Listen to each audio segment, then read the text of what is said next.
Welcome to the Ownership Review, where we do a bunch of maintenance to see what this car is like to live with on a daily basis. Here are the high points of the 1997 Pontiac Bonneville.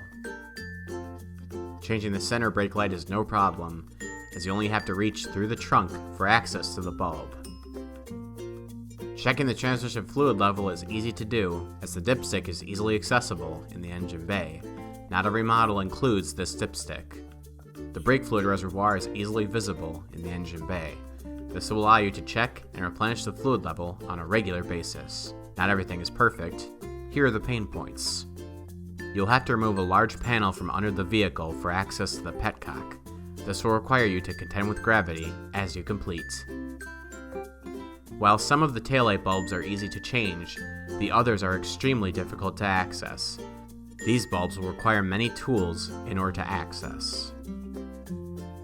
You'll have to follow extra steps to raise your wiper blade and use a tool in order to remove it. Other models make this much easier to complete. Overall, the 1997 Pontiac Bonneville is a moderately easy vehicle to maintain, but is more recommended to those capable of vehicle maintenance.